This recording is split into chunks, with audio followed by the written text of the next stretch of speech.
show that if diagonals of quadrilateral bisect each other at right angles then it is rhombus। तो ये maths 9th class का है, exercise 8.2। Diagonal bisect each other at 90 degree. तो हमको given में क्या क्या है ये लिख लेते हैं। गिवन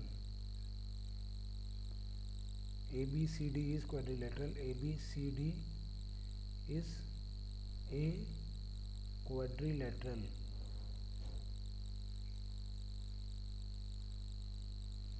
और इसके अलावा हमको क्या दिया हुआ है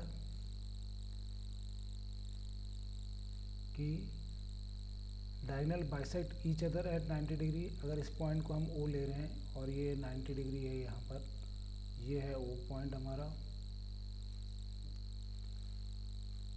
तो एक तो हो गया कि AO जो है OC के बराबर है और DO is equal to OB के बराबर है।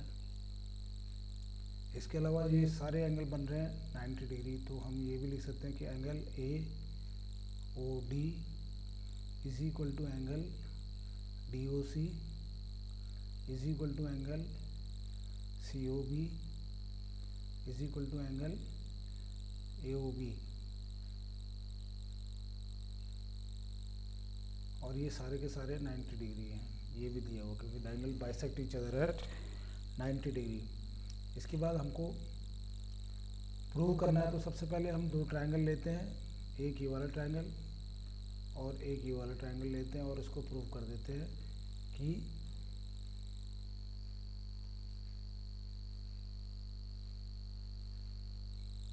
तो इन ट्रायंगल। अब सबसे पहले तो टू प्रूफ भी लिख देते हैं, टू प्रूफ। और प्रूफ क्या करना है, ABCD is rhombus, ABCD is rhombus. Rhombus prove करने के लिए ये है कि 90 डिग्री तो दे ही रखा है, diagonal bisect each other at 90 degree. और दूसरा ये प्रूव कर देते हैं कि ये सारी साइडें बराबर हैं। अब हम ट्रायंगल ले लेंगे, इन ट्रायंगल। यहाँ से हमारा प्रूफ चालू हो रहा है, इन ट्रायंगल। तो यहाँ पर हम प्रूफ लिख सकते हैं, इन ट्रायंगल। एक तो ले लेते हैं AOB एंड ट्रायंगल DOC। इसमें क्या क्या चीज़ें बराबर हैं, एक तो AO OC के बराबर है। रीज़न क्या है, गिवन, ये तो हमको दिया ही हुआ था। दूसरा DO या OD is equal to OB के बराबर है, ये भी गिवन है। फिर angle DOC, angle DOC is equal to angle AOB। Angle DOC is equal to किसके बराबर है, एंगल AOB। अब इसके बाद हम क्या प्रूव कर सकते हैं, और तो ये हमारा ट्रायंगल प्रूव हो जाएगा। Therefore triangle AOB is congruent to, किसके कॉन्ग्रुएंट है, AOB is congruent to DOC। सबसे पहले तो यहाँ पर AOB यहाँ पर लिख लेते हैं।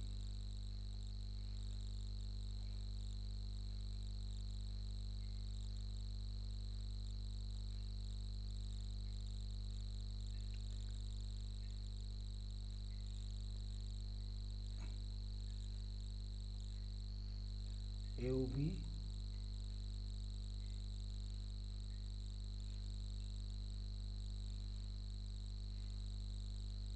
Angle AOB is equal to angle DOC। क्योंकि इस तरफ DOC लिखा हुआ तो इधर DOC लिख दिया। और AOB कॉन्ग्रुएंट हो गया क्योंकि तीन चीज़ें हमने प्रूव कर दी हैं।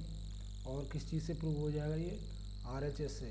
अगर हम देखें इसको तो ये RHS से प्रूव हो जाएगा क्योंकि दो साइडें प्रूव की हैं और उनके बीच का एंगल। तो RHS से नहीं, ये SAS से प्रूव होगा। ये ध्यान रखना कि SAS है क्योंकि दो साइड्स और एक ट्रायंगल प्रूव किया हमने। AO, अब यहाँ पर AO है, AO के सामने क्या आना चाहिए, OC। और ओ बीच में आएगा क्योंकि ये एंगल है, ये भी एंगल, दोनों एंगल बराबर प्रूव किए हैं। यहाँ पर सी आ गया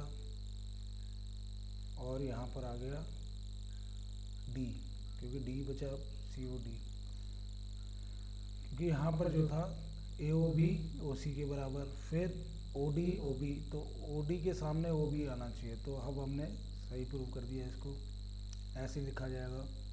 इसके बाद हम आगे देखते हैं कि अगर ये हमने प्रूव कर दिया तो ए बी किसके बराबर हो जाएगा, A B is equal to D सी,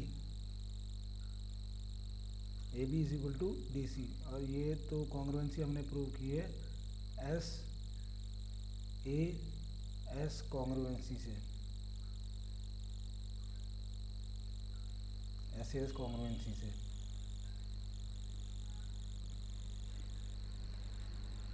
तो A B is equal to D C हो गया। अब दूसरा ट्रायंगल ले लेते हैं। इसी में हम क्या करेंगे कि दूसरा ट्रायंगल ले लेंगे और उसी को प्रूव कर देंगे। तो यहाँ पर ये जो फिगर है मैं यहाँ पर यूज़ कर ले रहा हूँ इसको,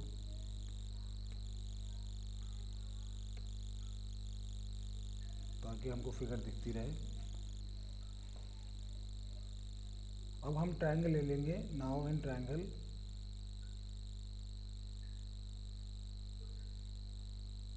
एक चीज़ तो हमने प्रूव कर दी कि ए बी जो है डी सी के बराबर है। अब हमने क्या प्रूव करना है कि ये साइड ए डी को हम ए बी के बराबर प्रूव कर दें। तो ये दो ट्रायंगल ले लेते हैं, इन दोनों को प्रूव कर देंगे कि ये कॉन्ग्रुएंट है। इन ट्रायंगल कौन सा ट्रायंगल है, एक तो ये A O B and triangle A O D, ये दो ट्रायंगल हैं। इसमें हम प्रूव करते हैं कि ये बराबर हैं। सबसे पहले क्या क्या चीज़ बराबर है, एंगल देखते हैं। तो एंगल ए ओ बी और इसमें एंगल ए ओ डी,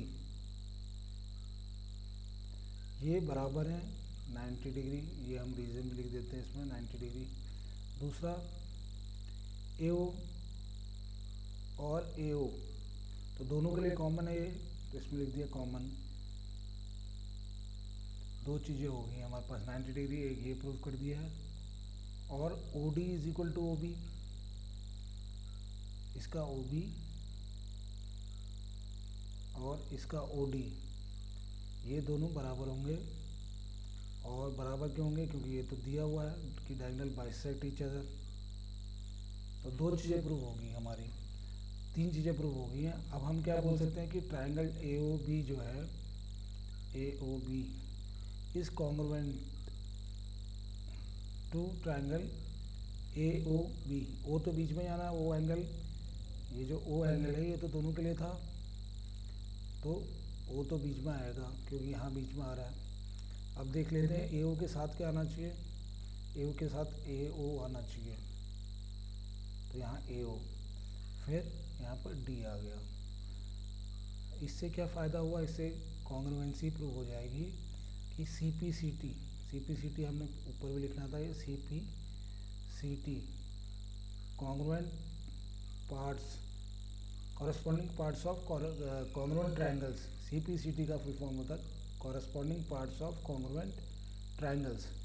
तो इसी तरह से हम यहाँ पर प्रूव कर दें कि ए बी जो है किसके बराबर हो जाएगा। यहाँ पर ए बी लिया यहाँ पर, तो उसके सामने क्या है, यहाँ पर ए डी है, A B is equal to A D. और इसका रीज़न क्या है, सी पी सी टी। और यहाँ पर जो रीज़न है ये लिखा ही नहीं, ये किससे कॉन्ग्रुएंसी प्रूव हुई है, ये भी एस ए एस से प्रूव हुई है। तो S A S, side as side congruency लिख देंगे हम, congruency S A S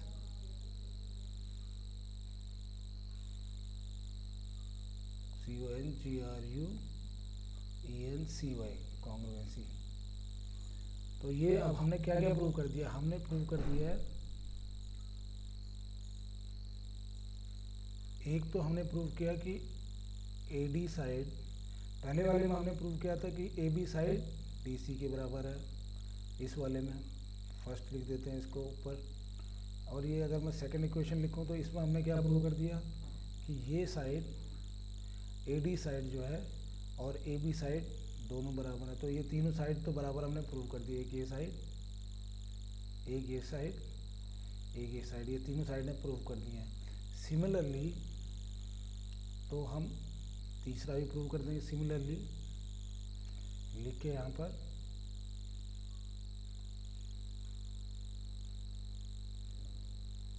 similarly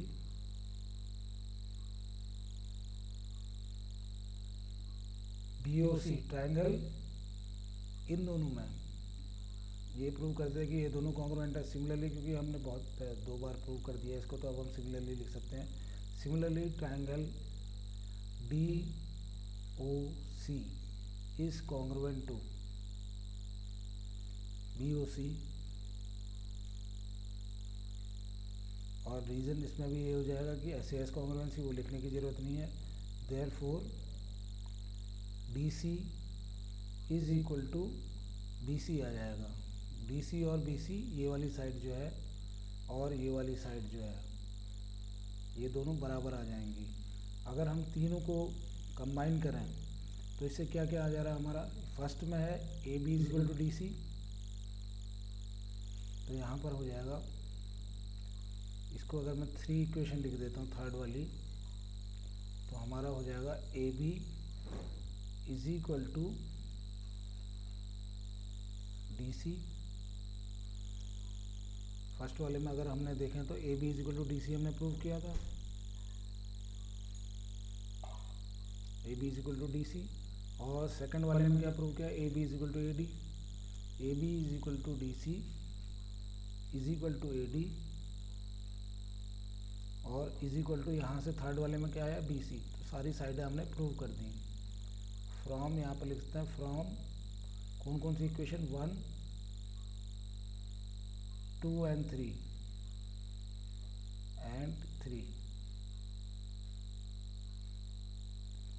1, 2 and 3 से क्या प्रूव हो गया कि AB DC AD और सारी साइडें बराबर हैं।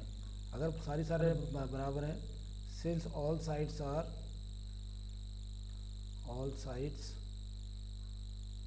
आर इक्वल,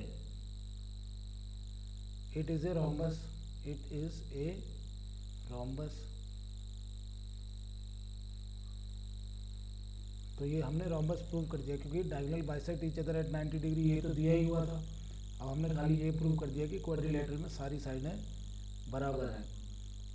तो हमने स्टार्ट यहाँ से किया, पहले दो ट्रायंगल लिए AOB और DOC, इन दोनों को प्रूव कर दिया कॉन्ग्रुएंट है। और इससे क्या फ़ायदा हुआ कि हमारी ये साइड AB साइड DC के बराबर आ गई। फिर हमने नेक्स्ट स्टेप में क्या किया, नेक्स्ट स्टेप में हमने क्या किया कि ये प्रूव कर दिया कि ये वाला ट्रायंगल जो है AOD और AOB, ये वाला ट्रायंगल AOB ये और ये दोनों कॉन्ग्रुएंट हैं। और इससे क्या प्रूव हो गया कि AD जो है AB के बराबर आ जाएगा। और थर्ड में हमने प्रूव कर दिया इसके लास्ट वाले में कि ये जो दो ट्रायंगल हैं DOC और ये BOC, ये भी सिमिलरली ये भी कॉन्ग्रुएंट होंगे, ये भी ऐसे प्रूव हो जाएंगे और कॉन्ग्रुएंट होंगे। तो जो हमारी साइड DC है, ये साइड DC और ये BC, ये भी बराबर होंगे। तो 1, 2, 3 से हमने प्रूव कर दिया कि ये तीनों जो है साइड्स बराबर हैं। अगर ये चारों साइड्स बराबर हैं, चारों साइड बराबर प्रूव किया हमने, चारों साइड्स बराबर हैं, तो ये एक रोम्बस है।